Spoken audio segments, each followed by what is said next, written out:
কিছুদিন থেকেই সংবাদ মাধ্যমে আমাদের সোশ্যাল মিডিয়ার মাধ্যমে জানতে পারছি যে সরকার তৃণমূল রাজ্যসভার জন্য 4জন প্রার্থীকে করেছে। কোয়েল মল্লিকের মতন, ডিজি রাজীব কুমারের মতন কিছু লোককে রাজ্যসভায় পাঠাচ্ছে।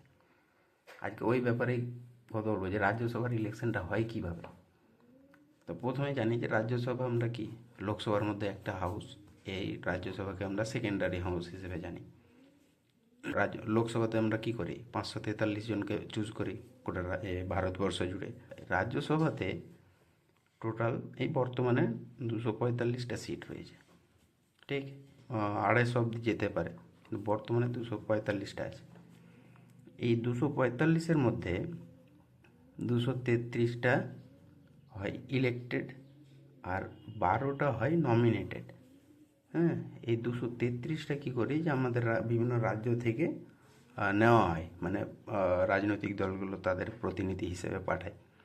আর এই 12টা হলো যে প্রেসিডেন্ট আমাদের যে আছেন ওর দ্বারা মনোনীত করা হয়।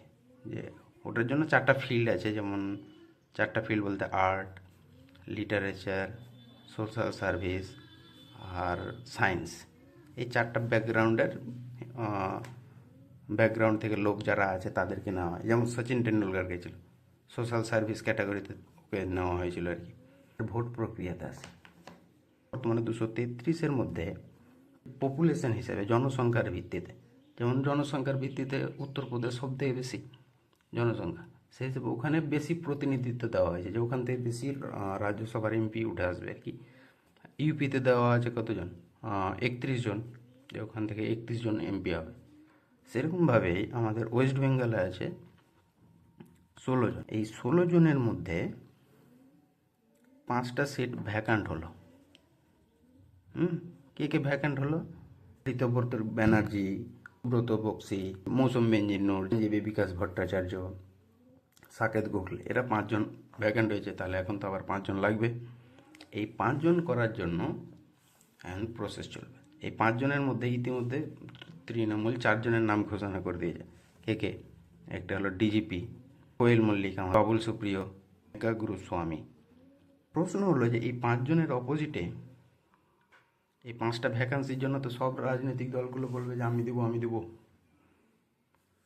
হ্যাঁ, তাহলে 5 জনের 5টা ভ্যাকান্ট সিট ফুল করতে গিয়ে যদি 5 জনই দাঁড়ায় ক্যান্ডিডেট, তাহলে তো ভোট করার দরকার নেই, ওরা অটোমেটিক হয়ে গেল, ওখানে চলে গেল।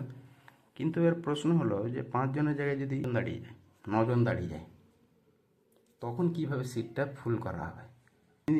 উদাহরণস্বরূপ নিয়ে নিচ্ছি, 8 জন দাঁড়িয়েছে, তাহলে তার জন্য প্রসেসটা কী হবে? প্রসেসটা হলো যে আমাদের রাজ্যে এমএলএ সংখ্যা কত? আমাদের টোটাল এমএলএ কত? 294। এই 294 এমএলএর ভোট বের করতে হবে। যে এক একটা ভোটের ভ্যালু বের করে কী হিসাবে? যে 100 দিয়ে গুণ করে দেয়, ঠিক আছে? তাহলে কী হলো? 29400। কিন্তু আমরা যেটা করবো যে 100টা দিয়ে বড় হয়ে যাচ্ছে, তো আমরা 100 ছাড়াই করছি আপাতত। এটা দিয়ে করলে হবে, ওটা দিয়ে করলে হবে। একজনকে জিততে গেলে ওর ভোট কতগুলো লাগবে, তাহলে ও জিতবে। ওটার সূত্র হলো যে যতগুলো এমএলএ আছে 294 ডিভাইডেড বাই যতগুলো সিট খালি আছে, 5টা সিট খালি আছে, প্লাস 1। এটা হয়ে গেল হোল প্লাস 1। তাহলে এটা যদি আমরা হিসাব করি 294/6 প্লাস 1, এটা 424 আর 9 প্লাস 1, তাই তো? তাহলে 50। তাহলে একটা ক্যান্ডিডেটকে সিলেক্ট হতে গেলে ওকে 50 ভোট অর্জন করতে হবে। তাহলে আমি ধরে নিচ্ছি যে ওই 8টা ক্যান্ডিডেট কে কে আছে। যে 4 জন আপাতত হয়েছে, আমি আরও ধরছি 4 জন। কী ধরবো? ধরে নিচ্ছি, আরে সদ্য প্রতিকূর গেছে, প্রতিকূরকে ধরে এলাম, ঠিক। আর কাকে ধরবো? আচ্ছা, দিলীপ ঘোষকে ধরে নিচ্ছি, একটা মুসলিম ধরে নিচ্ছি, ইরশাদ। আর একটা ধরছি, কী ধরবো? শ্যাম রাঙ্গিলা ধরলাম। সবাইকে একটা করে ব্যালট পেপার দেওয়া হবে, ঠিক। এই যে ব্যালট পেপার, তো এই ব্যালট পেপারে 8টা করে সিরিয়াল থাকবে। এই যে 8টা সিরিয়াল, এদের প্রিফারেন্স দিতে বলা হবে যে তুমি কাকে 1 নম্বরে দেখতে যাও। তাহলে এই 294 জনা একটা করে ব্যালট পেলো, সবারই এখানে 1 2 করে দিল। একে দিল কাকে, কোয়েলকে দিল কেউ একজন, ওই ওই 2 নম্বর দিল ডিজিপিকে, ঠিক ডিজিপিকে দিল, 3 তখন ও দিলীপকে দিল। এরপরে 294টা কী হবে, এই 294টা ব্যালট আমার বক্সে দিয়ে দিল। এবারে শুরু হবে কাউন্টিং প্রক্রিয়া। তাহলে একটা করে উঠাবে। প্রথম রাউন্ড শুরু হচ্ছে, ফার্স্ট ফেজ। ফার্স্ট ফেজে দেখবে যে প্রথম র্যাঙ্কে কে কতজন পেয়েছে। তাহলে আমি ধরছি যে প্রথমে কোয়েলকে কতজন 1 নাম্বার প্রেফারেন্স দিয়েছে, কোয়েলকে কতজন 1 নাম্বার প্রেফারেন্স দিয়েছে। তারপরে ডিজিপিকে কতজন দিয়েছে, তারপরে ধরো আগে দিয়েছিল কোয়েল, ডিজিপি, বাবুল, সবাইকে কতজন কত দিয়েছে, ফার্স্ট প্রেফারেন্স দিয়েছে। তাহলে আমি ধরে নিচ্ছি যে ডিজিপিকে ফার্স্ট প্রেফারেন্স দিয়েছে 70টা,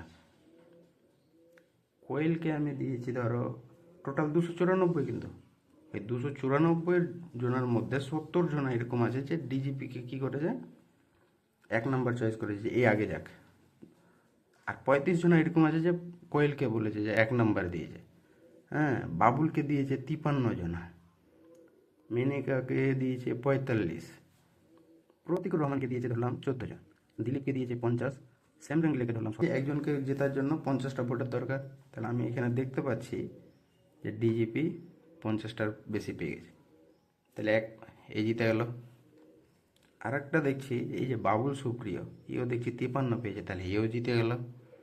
এই যে দিলীপ ঘোষ, এও জিতে গেল, 50 পেয়ে গেছে। তো তাহলে আমরা টোটাল ছিল 5টা ভ্যাকেন্সি ছিল, তো তার মধ্যে 3 জন তো চলে গেল, 3টা সিট ফুল হয়ে গেছে। তাহলে আর দুটোর জন্য এদের মধ্য থেকে বাঁচতে হবে। তাহলে কে বেঁচে থাকলো দেখি, কোয়েল বেঁচে থাকলো, মেনিকা বেঁচে থাকলো, প্রতীকর বেঁচে থাকলো, ইরশাদ আর শ্যাম, ঠিক। এদের ভোট কত ছিল, 35টা, মেনিকা ছিল 45, প্রতীকে ছিল 14, ইরশাদের ছিল 17, আর শ্যাম রাঙ্গুলের ছিল 10। তাহলে এদের মধ্যে তো কেউ 50 টপ করতে পারেনি। তাহলে এদের মধ্যে থেকে এবার কাটাই বাছাই শুরু হবে। কাটাই বাছাইয়ের নিয়ম হলো যে সব থেকে যে কম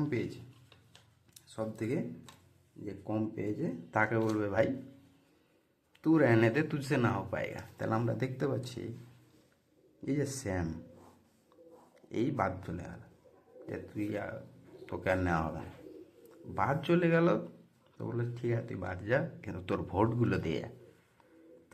তো এর কাছে যে 10টা স্লিপ ছিল, এই 10টা স্লিপকে এবারে এদের মধ্যে ডিস্ট্রিবিউট করা হবে। কী হিসাবে ডিস্ট্রিবিউট করা হবে, প্রথম স্লিপটা তুললো, ধরলাম যে স্লিপটা ওর এই টাইপের ছিল। তাহলে ও প্রথমে স্বাভাবিকভাবে শ্যামকে দিয়েছিল, তার জন্যই তো ওর কাছে স্লিপটা গেছিল। তাহলে শ্যামের এটা বাদ চলে গেলো, যে এবারে তো ওরটা বাদ। তারপরে ও কাকে প্রিফারেন্স দিয়েছিল, কোয়েলকে প্রিফারেন্স দিয়েছে। তাহলে এই যে স্লিপটা, এই ভোটটা কার কাছে যাবে, কোয়েলের কাছে চলে গেলো। তাহলে এটা স্লিপ চলে গেলো। তারপর আরেকটা 10টা আছে, তো দ্বিতীয় স্লিপটা তুললো। তারপরে দেখছে যে এরকম, প্রথমে তো ও শ্যাম ছিলই, ও বাদ চলে গেল। তারপরে দেখছে যে ও সেকেন্ড চয়েস হিসেবে মেনেকাকে দিয়েছে। তাহলে মেনেকার কাছে এই স্লিপটা চলে গেলো, মেনেকার কাছে। ঠিক এই করে করে 10টা স্লিপ তুলে নেওয়া হবে।